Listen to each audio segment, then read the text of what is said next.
We just got this super powerful new water support for Power of the Elements, the brand new set coming in August. Now, I don't know if you know, but Power of the Elements is looking to be the strongest set in recent Yu-Gi-Oh memory. I honestly can't even think of one set that has been as insane as this one set. Like every other day, I see a new card or a card that I forgot was in this set and I'm like, what the hell? So in this set, you have Splight, you have Tearlaments, you have like this new spell card that outs board super easily, like a Droplet's little brother, but sometimes even better, sometimes worse, of course. You have a crazy good Punk field spell, you have like good Melfi support. Like there's so much really insane stuff in Power of the Elements. It's absolutely incredible. And so now we have this card, newly revealed. We have Goti of the Deep Beyond, a synchro monster. It is water. Water is a very strong attribute in my opinion. I think dark is like the strongest attribute historically, maybe followed by light, and then I would dare to say water, historically has had some really, really good support. However, specifically, this one requires a fish tuner and an any non-tuner. So fish tuner, there's not that many out there. I think one really good one is banned. But let's go over the effect. It says the original attack of this card becomes 500 times the number of banished monsters. So I saw some people already going, oh, it's Grand Maju support. Well, maybe you can run this in Grand Maju. I don't know. I'm not a Grand Maju player. But if this card is synchro summoned during your opponent's turn, you can banish all cards on the field. During the standby phase of the next turn after this card was banished from the monster zone,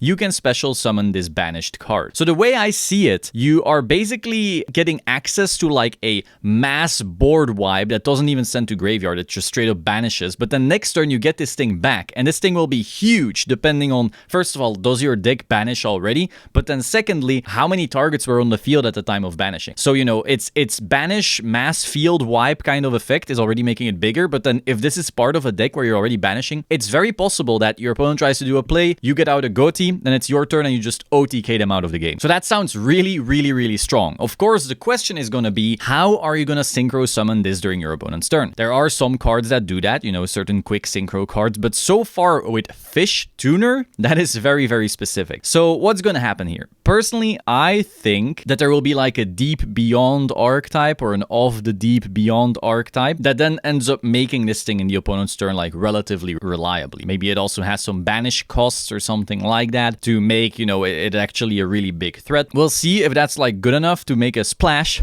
into the meta. Though of course, remember, Power of the Elements does have Splight and then Tearlament, and then later on we get like the Ishizu support that you can splash into Tearlament. Overall, that format is going to be crazy power crept. So I don't know if this is going to make like the biggest impact, but as a boss, it sounds really, really strong. So we'll have to see, but I'm super hyped for this. I'm actually a big water fan as well. I've played Mermail before. I currently have Marincess that I'm trying to finish. But yeah, with that being said, do let me know your thoughts on this card in the comments down below. Be sure to like, comment, subscribe, and I will see you soon. Ciao.